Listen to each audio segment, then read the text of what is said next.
I have a confession to make. 2 years ago, I did something that Dave Ramsey would not approve of. My wife and I bought a brand new Subaru Outback. Rather than paying cash, we got it with a 0% interest loan for 5 years. In this video, I want to explain my reasoning for doing so.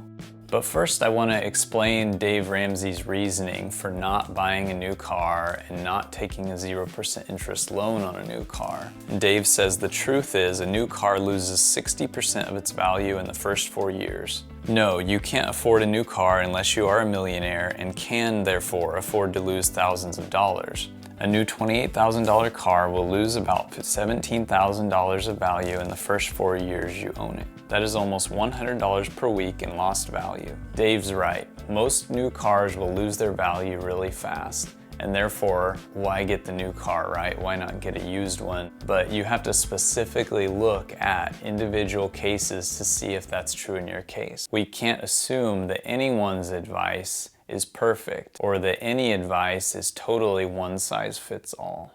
My wife and I were looking at Subaru Foresters and Outbacks, and as we did the research in the market, this was early 2021 when there was a shortage. There were very few used cars of this type available. There were also very few new cars available at that time, and the used cars were holding their value really well. We weren't actually going to save much if we got one of the used cars. Okay, back to Dave. 90 days same as cash equals using other people's money for free. To answer that, he says, no, the truth is 90 days is not the same as cash. If you will flash cash, $100 bills in front of a manager who has a sales quota to meet, you will likely get a discount. If you can't get a discount, go to the competitor and get one.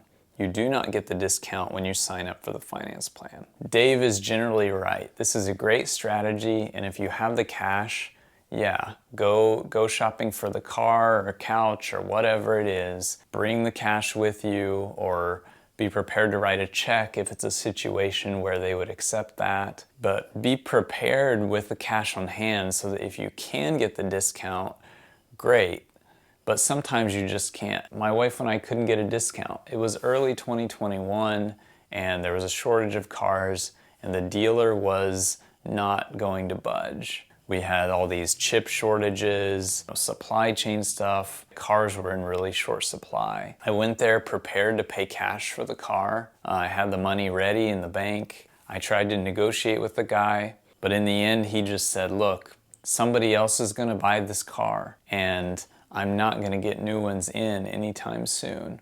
So the price is the price. The fourth reason why I went ahead and got the new car on a 0% loan is that by doing so, I could save $30,000 that I didn't need to pay immediately. I could then take that $30,000 and go and invest it elsewhere. Now this, again, it all depends on each individual person's own circumstances. I know that I make a living investing money. Not every trade is a winner, but overall I know roughly what I make. And so on average, I know that by investing this $30,000, I'm probably going to get a good return on it. And then I can just continue to pay the car payments every month. I'm also confident that I have the discipline to pay those payments every month and not get behind on them or lose income and therefore get stuck in a bad situation where I can't make the payments. That's something else to keep in mind too. Like these companies that give all these great financing deals,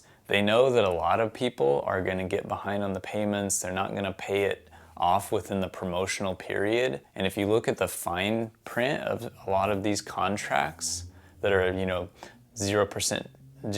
financing or, same as cash, whatever, however they word it, if you look at the fine print, a lot of times if you don't fully pay the item off within the promotional window, they'll hit you with a huge amount of interest, over 20% interest. And it doesn't just apply to what's left. The interest is often even backdated throughout that whole promotional period. So you thought you paid it off without interest, but as soon as you exit the promotional period without fully paying it off, suddenly you owe all this back interest, and that's part of the contract. It really is kind of playing with fire to sign these contracts. And if you lose track of the payments or for some reason your income goes down and you can't pay it off, then suddenly you're paying a ton of interest, and it's really a problem. And the companies that do the financing for this, they know that a lot of people are somehow going to get behind and not pay it off in time. And I think another question to ask is, this goes back to my first point where I was saying my wife and I studied the cars. We spent a lot of time studying cars and which car we wanted and what our priorities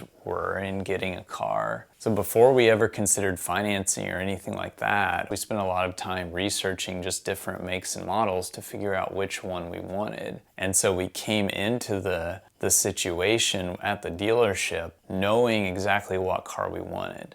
What's the good of that? What does that help you say? Okay, so if you just go into a situation and you only have a vague idea of what you're looking for and you don't really know exactly, these sort of promotional deals where it's very little money down or 0% interest, these kind of deals can kind of suck you into paying more or like getting a more expensive product than you actually wanted.